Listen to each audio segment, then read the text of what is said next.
अब हम आपके साथ दुनिया की एक ऐसी समस्या का विश्लेषण करेंगे जिसमें इंसान अपने विनाश का टूल किट खुद तैयार करता है। वो जीवन की जगह मृत्यु के बारे में सोचने लगता है। यह ऐसी बीमारी है जिसमें मरीज डॉक्टर से ठीक होने की दवा नहीं मांगता, बल्कि अपनी मौत की तारीख पूछता है। ये ऐसी बीमारी है जिसका पता किसी ब्लड टेस्ट में, किसी एक्सरे में, किसी सीटी स्कैन में नहीं पता चल सकता। इसे वही आदमी जानता है जो अकेलेपन का मरीज है। अकेलापन क्या होता है इसे वही समझ सकता है।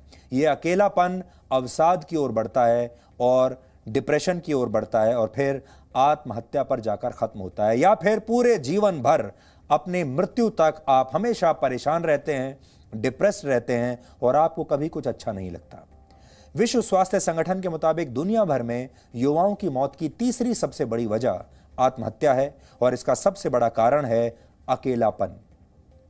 यूं तो अकेलापन एक शब्द है और आप अक्सर सुनते होंगे लोगों से, कोई कहता है मेरा मन नहीं लग रहा, कोई कहता है मुझे बड़ा अकेलापन महसूस होता है, कोई इसे अलग अलग शब्दों के जरिए बयां करता है और हमने कभी भी इस बात को गंभीरता से नहीं लिया है। लेकिन अब दुनिया भर के देश, दुनिया भर की सरकारें इस अकेलेपन को बहुत गंभीरता से ले रही हैं और आज हमने जो विश्लेषण आपके लिए तैयार किया है वो भी इसीलिए है क्योंकि अगर आप भी अकेलापन महसूस करते हैं, अगर आपका भी मन नहीं लगता, तो आज आप हमारा ये विश्लेषण जरूर देखिए।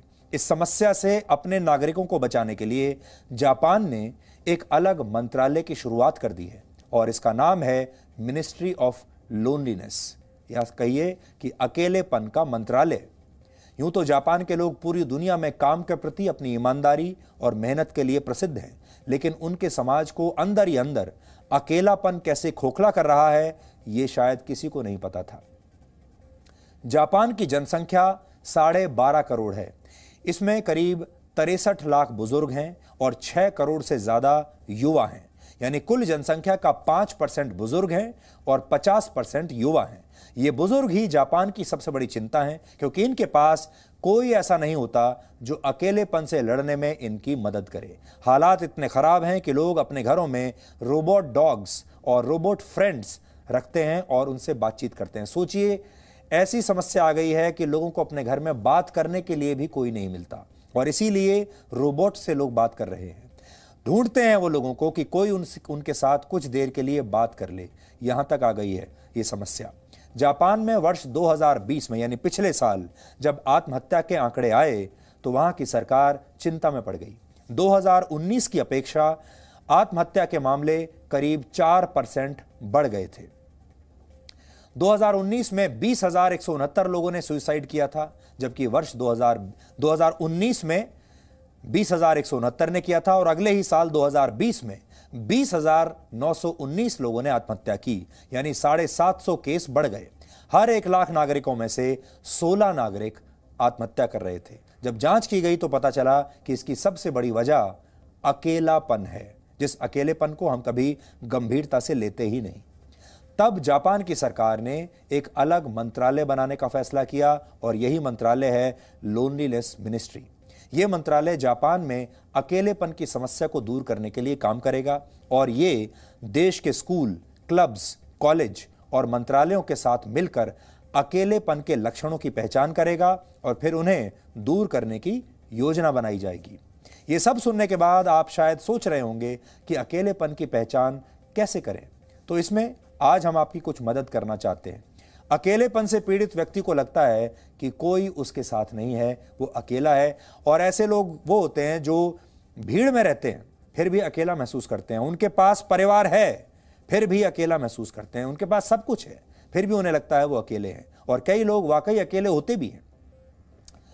ऐसे लोग किसी पर विश्वास नहीं कर पाते, ऐसे लोग अपनी जिंदगी का कोई उद्देश्य देख नहीं पाते। ऐसे व्यक्ति को अपनी जिंदगी का कोई उद्देश्य ही नजर नहीं आता। उसे लगता है कि वो ये सब कुछ जो कर रहा है किस लिए कर रहा है, और किसी काम में उसका मन नहीं लगता। उसे किसी भी चीज की जरूरत समझ में नहीं आती। हर रिश्ते और भावना से उसका विश्वास धीरे धीरे समाप्त होता जाता है और वो धीरे धीरे समाज से, अपने परिवार से कट जाता है, अलग हो जाता है। लेकिन समस्या यह है कि इन लक्षणों को किसी लैब में टेस्ट नहीं किया जा सकता।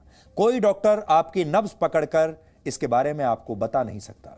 जब हम बीमार होते हैं तो अक्सर सबसे पहले डॉक्टर के पास जाते हैं, अपने टेस्ट कराते हैं, डॉक्टर से अपने ठीक होने का समय और तरीका पूछते हैं, उसकी सलाह पर दवाई लेते हैं, धीरे धीरे ठीक होते हैं। जब आपको कोई समस्या होती है तो सबसे पहले आप जाते हैं डॉक्टर के पास, कभी अपना ब्लड टेस्ट कराते हैं, कभी सीटी स्कैन कराते हैं, कभी एक्सरे कराते हैं या कभी कोई और टेस्ट कराते हैं। लेकिन इनमें से किसी भी टेस्ट में आपके शरीर में जो बीमारी है, अगर आपको कैंसर है, आपको ब्लड प्रेशर है, आपकी किडनी खराब है, आपके दिल में कोई समस्या है, सब कुछ समझ में आता है और डॉक्टर और ये मशीनें आपको सब बता देंगी।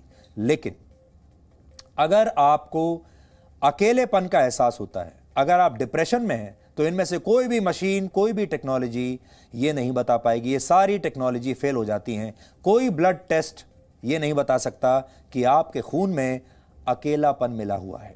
अकेलेपन का शिकार व्यक्ति, उसके बाद आमतौर पर जो लोग डॉक्टर के पास जाते हैं वो ठीक होना चाहते हैं, उन्हें अपने जीवन से प्यार है। आपको भी जब कोई बीमारी का पता चलता है तो आप सबसे पहले चिंता में आते हैं।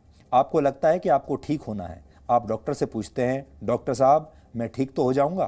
फिर आप पूछते हैं मैं कब तक ठीक हो जाऊंगा? क्योंकि आप ठीक होना चाहते हैं, क्योंकि आपको अपने जीवन से प्यार है।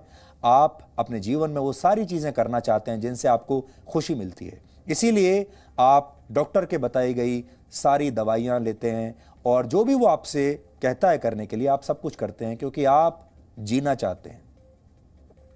लेकिन ऐसे जो लोग होते हैं जो अकेलेपन का शिकार होते हैं और जो डिप्रेशन में होते हैं, वो डॉक्टर से ये नहीं पूछते कि डॉक्टर साहब मैं ठीक तो हो जाऊंगा। वो ये पूछते हैं कि डॉक्टर साहब मेरा जीवन समाप्त कब होगा, मैं मरूंगा कब? और ऐसे लोग लगातार नेगेटिव सोच में डूबते चले जाते हैं। यहां एक बात बहुत ध्यान देने वाली है, अकेलेपन की समस्या बैचलर्स की अपेक्षा, यानी कुंवारों की अपेक्षा शादीशुदा लोगों में 60% ज्यादा होती है। सोचिए, इन लोगों के पास जीवन साथी है लेकिन फिर भी अकेले हैं। अकेलापन कितना खतरनाक है, यह आप हार्वर्ड बिजनेस रिव्यू के एक रिसर्च से समझ सकते हैं। अकेलेपन की वजह से एक व्यक्ति की उम्र तेजी से घटती है और यह उतना ही नुकसान पहुंचाता है जितना एक दिन में 15 सिगरेट पीने से आपको नुकसान होता है। अब आप शायद यह सोच रहे होंगे कि क्या मंत्रालय बनाने से अकेलेपन की समस्या दूर हो सकती है? तो इसका जवाब जानने के लिए भी हमने थोड़ी रिसर्च की है। आज वर्ष 2018 में इंग्लैंड ने भी, ब्रिटेन ने भी दुनिया में सबसे पहले अकेलेपन को दूर करने का एक अलग मंत्रालय बनाया था। 2 साल बाद ब्रिटेन के लोग ये मानते हैं कि उन्हें इस मंत्रालय से कोई फायदा नहीं हुआ। मंत्रालय बनाया तो गया पर उन लोगों तक वो पहुंच नहीं पाया जिन्हें इसकी असली जरूरत थी। अकेलेपन की समस्या यह है कि इससे पीड़ित व्यक्ति खुद को लोगों से अलग थलग कर लेता है, फिर लोग भी उसे भूलना शुरू कर देते हैं। दुनिया के बड़े अपराधियों और तानाशाहों को भी अकेलेपन की बीमारी से पीड़ित माना जाता है। ये लोग अपनी समझ को ही अंतिम मान लेते हैं और दूसरों से संवाद की गुंजाइश को समाप्त कर देते हैं। इसलिए अकेलेपन के भी अलग अलग आयाम हैं। दुनिया में जब जब बड़ी महामारी या युद्ध होते हैं, हमारी जिंदगी में अकेले होने की असुरक्षा बढ़ने लगती है।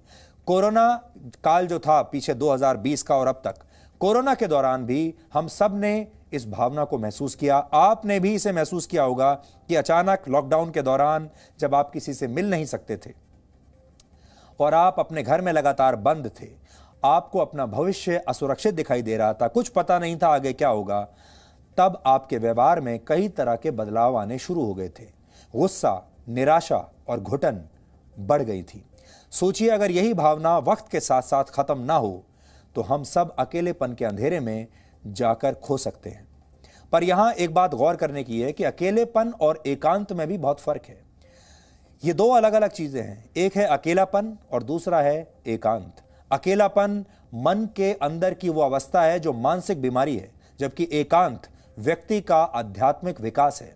हमारे देश के ऋषि मुनि एकांत में साधना किया करते थे। वो अकेले रहते थे पर अकेलेपन में नहीं होते थे। बड़े बड़े साहित्यकार, बड़े बड़े कलाकार अक्सर अपनी रचना के लिए एकांत की तलाश में रहते हैं। यहां तक कि जो वैज्ञानिक होते हैं वो भी एकांत में बैठकर, बड़े बड़े पत्रकार भी, बड़े बड़े लेखक भी एकांत में बैठकर सृजन करते हैं। यानी एकांत सृजन की जरूरत है और अकेलापन विनाश की। जैसे योग की चरम अवस्था में जिस एकांत का अनुभव होता है वो व्यक्ति को योगी बना देता है। अगर हमें इस अकेलेपन की समस्या से बचना है तो अपनी आत्मा का विकास करना होगा। और मुझे सर इकबाल का एक शेर आज याद आ रहा है जो अकेलेपन से लड़ने में आप सबकी मदद कर सकता है। और उन्होंने कहा था, खुद ही को कर बुलंद इतना कि हर तकदीर से पहले खुदा बंदे से खुद पूछे, बता तेरी रजा क्या है।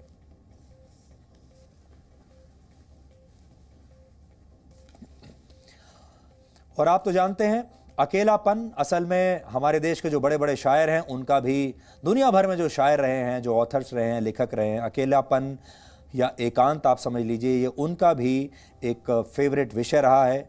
अकेलेपन पर बहुत सारे गाने लिखे गए हैं, अकेलेपन पर बहुत सारी फिल्में बनी हैं। हमारे देश में भी हिंदी फिल्मों में आपने बहुत सारे ऐसे सैड सॉन्ग सुने होंगे, दुख भरे गीत, नगमे सुने होंगे जो अकेलेपन पर आधारित हैं।